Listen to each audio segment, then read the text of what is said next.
Liverpool are in the best form of the season, as they've made it 5 wins from 5 in the Premier League.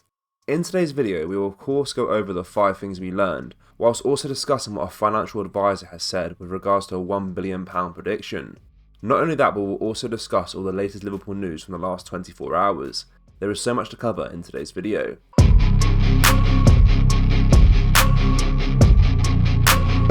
And hello guys, welcome back to the channel. Before we get into today's video, make sure you smash that like button and subscribe to the channel for more Liverpool content. Fabio Carvalho has played just 69 minutes since the turn of the year, and with his debut season nearly at an end, a loan move has been tipped as a big possibility. The 20-year-old has not shied away from the fact that he had hoped for more minutes in his debut campaign, having played only 632 across 20 appearances.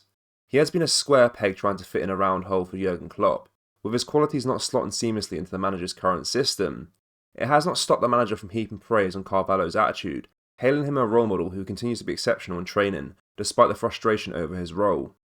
That frustration though could lead to a change in course over the summer, with Goals Neil Jones reporting that a loan move next season is seen as a big possibility. Jones goes on to say that Liverpool insists no decision has been made at this stage over the number 28's future, but Klopp has recently admitted it is something they are considering. We will talk to each other, then we will see what we will do, what he wants and what I think. But there is no decision yet, Klopp told reporters late last month. Klopp has not written Carvalho off, but with few avenues into the team, a temporary move could prove best for both parties, with the 20-year-old's continued development to be a priority. There have been reports of interest from Porto, and Carvalho will not be short of suitors if Liverpool do open the door to a summer move. Aside from the substitute appearance totaling a measly 3 minutes, Carvalho's last substantial outing came as part of the starting 11 in the stalemate against Chelsea back in January. Just a quick one guys, we do have Liverpool t-shirts available on our website, so do browse the collection by going to copyclothing.com or going down into the link in the description. We also offer free UK shipping on all orders. Let's get back into the video. It is great for Liverpool if UEFA are able to double their commercial revenue to £1 billion by 2027. This is the view of finance expert Kieran Maguire, who spoke exclusively to Football Insider about UEFA's search for the global sponsorship partners. As reported by Sport Business, UEFA are inviting offers from automotive and gambling brands for its global sponsorship rights between 2024 and 2027.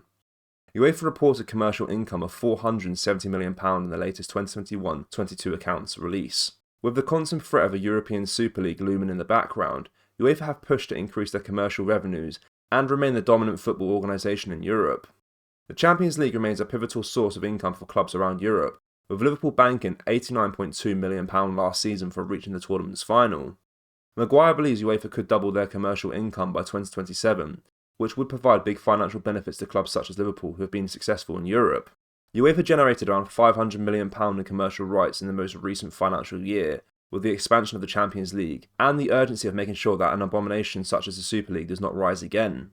There will be a lot of pressure to put on the commercial department to increase revenues once again, but there is no reason why they can't make huge progress and double it by the end of 2027. The reason for that is the switch to Swiss-style model increases the number of games. We'll have to see whether it increases the amount of jeopardy and uncertainty as far as the competition is concerned. But Liverpool are one of the giants of European football, and they are a very attractive proposition when playing in the UEFA competitions. This can only be great news for Liverpool and the budget masters at Anfield. As we mentioned in the intro, Liverpool made it 5 wins from 5 as they beat Fulham in the Premier League. In this part of the video, we'll discuss the 5 major talking points from the clash. No repeat of Spurs' rollercoaster. While the Spurs game was an out-of-control mess after Liverpool took a 3-0 lead, this game against Fulham was something altogether more staid. It might be a stretch to call it complete control for Jurgen Klopp's side, as Fulham still had the odd dangerous moment, but there was none of the craziness of a few days ago. It was 1-0. It could have easily been 0-0 given by far the best chance Liverpool created come from a penalty out of nothing, but they forced the issue enough out of possession to get the goal. Klopp would probably prefer it this way, although he would like a lot more composure from his forwards in the future. Pressing. Whether it was the players coming into the lineup trying to impress, or the desire to attack in this, the second consecutive game of 3 at home in 8 days, Liverpool's pressing appeared more intense, or at least more effective in the opening stages. The front four, often consisting Diaz, Jones, Nunes and Salah, were supported by Henderson and Fabinho as they looked to prevent Fulham building from the back while also trying to win the ball high up the pitch.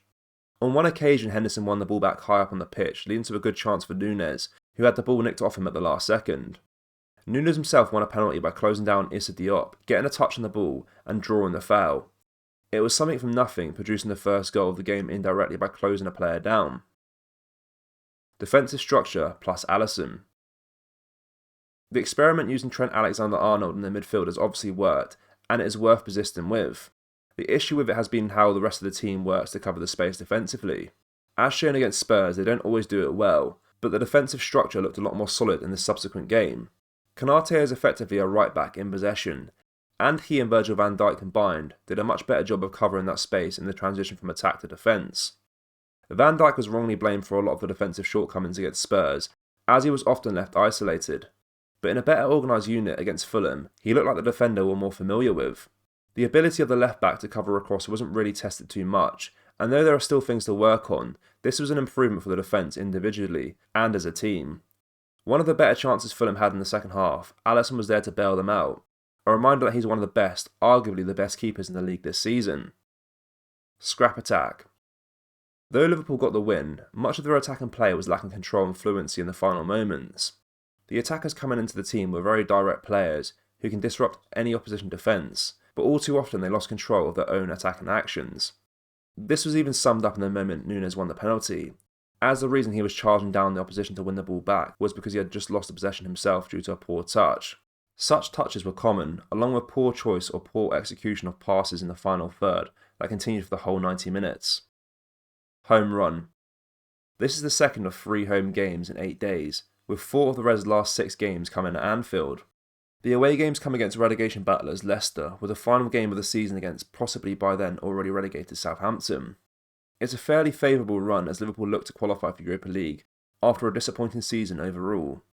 This is nevertheless a chance to return some kind of feel-good factor to Anfield and make it a fortress once again. 4 points behind Manchester United in 4th, albeit having played 2 more games, a top 4 finish looks unlikely, but a good end of the season will put us all in a better mood in the summer and heading into next season. Liverpool fans, what are your thoughts on our current run of form, and would you be satisfied with a 5th place finish? Let me know your thoughts down in the comment section below. That brings us to the end of the video, guys. Make sure you smash that like button and subscribe to the channel for more Liverpool content. We also do have Liverpool t-shirts available on our website, so do go down to the link in the description or go to klopp@clothing.com. Thank you, take care, goodbye.